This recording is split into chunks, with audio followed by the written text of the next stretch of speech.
Welcome दोस्तों, आप सभी का स्वागत है आज के नए बिजनेस वीडियो के अंदर।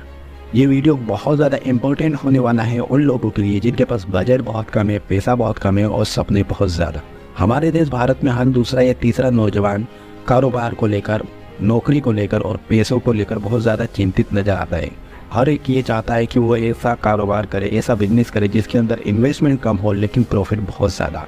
आज मैं आपके लिए ऐसा ही एक यूनिक बिजनेस आइडिया लेकर आया हूँ, फूड कार्ट बिजनेस आइडिया, जिसको आम जबान में कहेंगे कि खाने का ठेला या छोटी सी दुकान। दोस्तों, कहते हैं कि कोई भी धंधा छोटा या बड़ा नहीं होता। काम करने वाला अगर उसको दिल से करे तो वो धंधा बहुत ज़्यादा प्रॉफिट कमाकर आपको दे सकता है और आपकी लाइफ को चेंज कर सकता है। लोग इस बिजनेस को कर करके बर्बाद हो जाते हैं। उन्हें ये समझ ही नहीं आता कि बिजनेस कैसे करना है, कि कौन सी चीज़ों का ध्यान रखना है, कौन सी चीज़ों को अवॉइड करना है।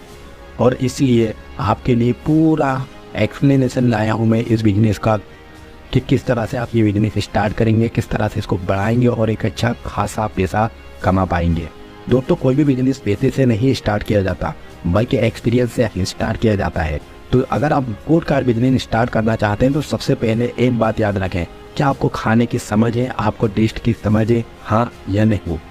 अगर आपको खाने की समझ है, टेस्ट की समझ है और खाना बनाने भी आता है तो ये बिजनेस सिर्फ और सिर्फ आपके लिए है। दोस्तों, सबसे पहले आपको करना क्या है, सबसे पहला काम आपको यह है कि गेट एक्सपीरियंस, यानी कि जो लोग पहले से ही इस बिजनेस के साथ जुड़े हुए हैं, जो ठेले और लारियों पे जो खाना बना रहे हैं, उनके वहाँ जाए और हेल्पर की नौकरी करें।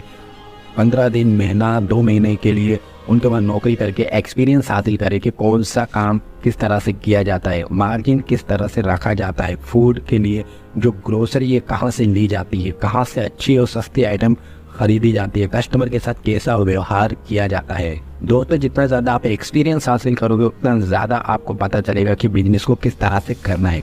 कई लोग करते क्या है, कहीं से एक्सपीरियंस नहीं हासिल करते लेकिन वो बिजनेस स्टार्ट कर देते हैं और फिर थोड़े दिन के बाद उनको बहुत सारी कॉम्प्लिकेशंस नज़र आने लगती हैं लेकिन उनके पास उनका सॉल्यूशन नहीं होता।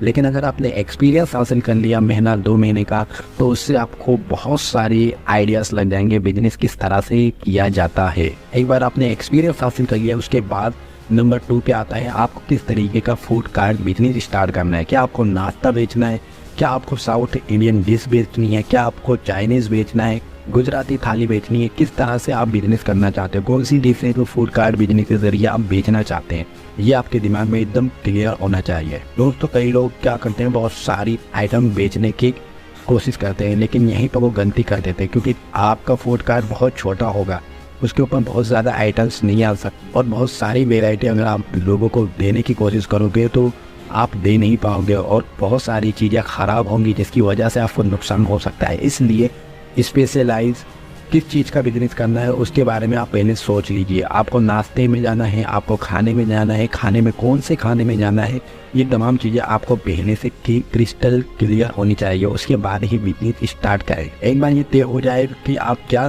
बेचने वाले हैं, क्या आप लोगों को देने वाले हैं, उसके बाद बात आती है तीसरे नंबर की। दोस्तों, choose right place for your food cart.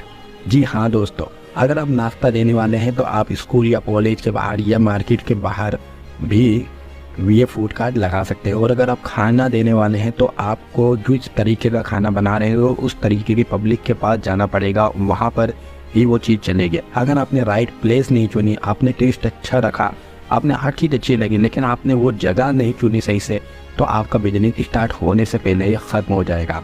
तो आपको देखना है कि आपने जो बिजनेस स्टार्ट करने के बारे में सोचा है, जो आप देने वाले हो पब्लिक को, वो पब्लिक कहाँ मिलेगी, कौन सी जगह मिलेगी, किस तरह से आप वहाँ पहुँचोगे, ये तमाम चीज़ों को आपको पहले से ही प्लान बनाना होगा। जितनी अच्छी जगह होगी, जितनी पॉइंट की जगह होगी, उतना ही ज़्यादा बिजनेस तेज़ी के साथ ग्रो करेगा।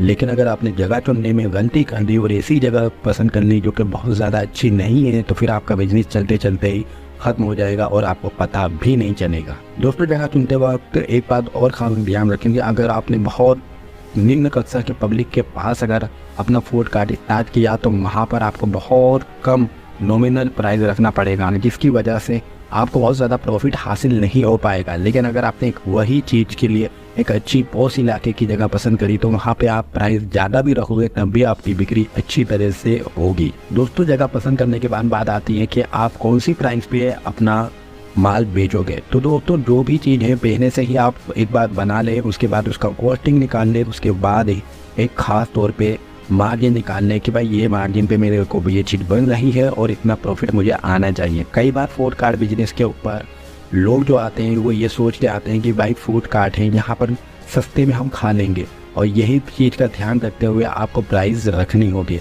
अगर दुकान में कोई चीज़ 100 रुपये की बिक रही है तो आपको वही चीज़ को 80-70 रुपये तक में बेचना होगा, तो ही लोग आपके पास आएंगे। अगर आपने 90 रखा तो लोग नहीं आएंगे, वो सोचेंगे कि भाई 10 रुपया कम में क्यों रोड पे खाओ, क्यों ना मैं होटल में जाके खाऊं।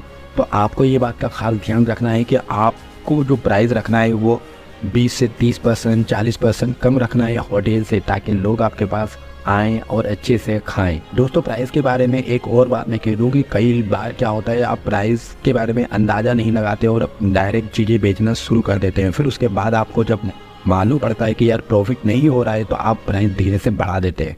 ऐसा कभी नहीं करना है। फूड कार्ट के ऊपर अगर आपने कोई प्राइस रख दिया है तो कम से कम 6 महीना 1 साल आपको वही प्राइस को चलाना होगा, जिससे कि लोग आपके टेस्ट के आदी हो जाए, आपकी चीज़ों के आदी हो जाए, उसके बाद उसका प्राइस हम बढ़ाएं। अगर आप बार बार थोड़े थोड़े वक्त में प्राइस बढ़ाते रहेंगे तो लोगों को लगेगा कि भाई ये हमारे साथ चीटिंग कर रहा है, और फिर धीरे धीरे पब्लिक छट जाएगी और आपके पास आना बंद हो जाएगी। इसके साथ एक बात होती है दोस्तों की टेस्ट और हाइजीन। दोस्तों टेस्ट भी आपको अच्छा देना है और हाइजीन का खास ख्याल रखना है। आजकल लोग बहुत ज़्यादा हाइजीनिक हो गए हैं, बहुत ज़्यादा क्लीन चीज़ों को पसंद करते हैं। आपने ऐसे भी ठेले देखे होंगे जहाँ पर सफाई का ज़्यादा ध्यान नहीं दिया जाता, तो वहाँ पर कैसी पब्लिक आती है आपको अंदाज़ा होगा। आप एक जाकर देख सकते हैं, जो जगह क्लीन होती है, हाइजीन होती है, जहाँ पे थोड़ा सी एक्सपीरियंस देने की बात आती है, वहाँ पर अच्छी पब्लिक आती है। आपको अपना फूड कार्ट बहुत अच्छे तरीके से बनाना होगा, बहुत अच्छे बेहतरीन तरीके से रखना होगा। आपकी जो भी खाने के आइटम है वो अच्छी हो, क्लीन हो और ढकी हुई हो, वहाँ पर कोई भी गंदगी ना हो।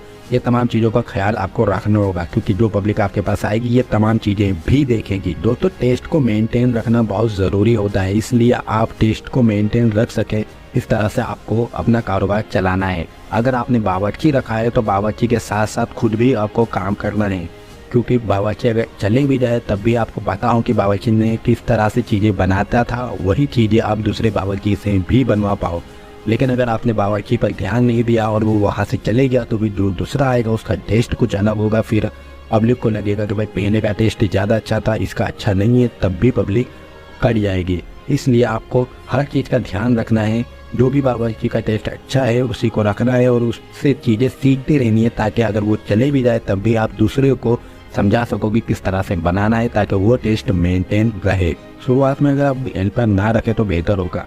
अगर आप खुद बनाकर बेचना चाहते हैं तब तो आप हेल्पर रख लें, लेकिन अगर आपने किसी बावर्ची को रखा है तब आप हेल्पर ना रखते हुए खुद ही काम करें, क्योंकि शुरुआती दिनों में बहुत तेज़ी के साथ आपका बिजनेस ग्रो नहीं कर रहा होगा। अगर आपने हेल्पर को रख लिया तो उसको भी पैसा देना पड़ेगा, जिसकी वजह से आपका प्रॉफिट कम हो जाएगा। शुरुआत में आप हेल्पर ना रखते हुए खुद ही काम करें। धीरे धीरे जब आपका मार्केट बन जाए, धीरे धीरे आपके पास पकड़ आ जाए, आपकी पहचान बन जाए, लोग आपके पास आने लगे, उसके बाद आप हेल्पर रख सकते हैं, लेकिन शुरुआत में ना रखें तो ही बेहतर रहेगा। आपको ये नहीं देखना है कि आपका फूड कार्ट है, आप थोड़ा सी आपको प्रॉफिट कमाना है, बल्कि आपको ग्राहक के पॉइंट ऑफ व्यू से भी अपने बिजनेस को देखना होगा। आपको देखना है कि जो ग्राहक है वो आपसे खुश हो, आपसे सेटिस्फाइड हो। अगर ग्राहक ने कोई चीज़ को लेकर आपके साथ बात कही है तो उसका जो पोलाइटली जवाब देना है, उससे अच्छे तरीके से बात करनी है। अगर आजू बाजू वाले कोई आपसे नाराज़ हैं तो उनके साथ झगड़ा नहीं करना है, उनके साथ भी अच्छे से रहना है। देखिए आप बिजनेस करने के लिए आए हैं और फूड कार्ट में कई बार होता है कि लोग जो है वो आपको ताना देते हैं, लोग आपको बुरा भला कहते हैं, लोग आपको इधर उधर हटाने की कोशिश करते हैं, लेकिन आप किसी भी चीज़ से चिंतित ना हो। धीरे धीरे बिजनेस करते चले जाइए। जब लोग आपको जानने लगेंगे तो खुद ब खुद लोग आपकी शिकायत नहीं करेंगे और आपके पास धीरे धीरे खींचते चले आएंगे। लेकिन अगर आपने शुरू से लड़ना शुरू कर दिया तो आप बिजनेस तो दूर की बात है, आप लड़ते रह जाएंगे और बिजनेस तहस नहस हो जाएगा। दोस्तों हमेशा कस्टमर के पॉइंट ऑफ व्यू से ही आपको सोचना होगा। अगर कोई कस्टमर का बर्थडे है तो उसको अच्छे तरीके से सर्व करें, ये आपकी जिम्मेदारी है। अगर आपके पास कोई कस्टमर रेगुलर आ रहा है तो उससे फीडबैक लेते रहे कि किस तरीके का खाना आपको लग रहा है, कौन सी चीज़ में कमी है, कौन सी चीज़ आपको बेहतर लग रही है, किसका प्राइस कम लग रहा है, किसी का ज़्यादा लग रहा है। धीरे धीरे जब आप कस्टमर के साथ एक रिलेशनशिप बिल्ड करने की कोशिश करें। जितना ज़्यादा आप कस्टमर को अपने पास अट्रैक्ट करेंगे उतना ही ज़्यादा आपका कस्टमर बेस बनेगा, उतना ही ज़्यादा आपका बिजनेस जो है वो ग्रो करेगा। दोस्तों आजकल हमारे हिंदुस्तान के अंदर ये चीज़ देखी जा रही है कि कोई भी चीज़ का प्राइस एकदम से बढ़ जाता है।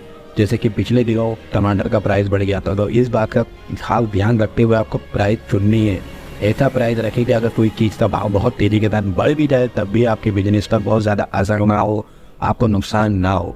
दोस्तों किसी भी बिजनेस के बारे में बात करना जितना आसान होता है उसको करना आसान नहीं होता, लेकिन अगर आपने बात करना ही बंद कर दी तो बिजनेस करना तो बहुत दूर की बात हो जाएगी। इसलिए अगर कोई भी बिजनेस आप स्टार्ट करना चाहते हैं, नाश्ते में अगर जाना चाहते हैं, फूड में जाना चाहते हैं, चाइनीज़ में जाना चाहते हैं, किसी भी तरह का फूड कार्ट स्टार्ट करना चाहते हैं, तो आखिर में एक मेरी प्रो टिप याद रखें कि पहले एक्सपीरियंस हासिल करें।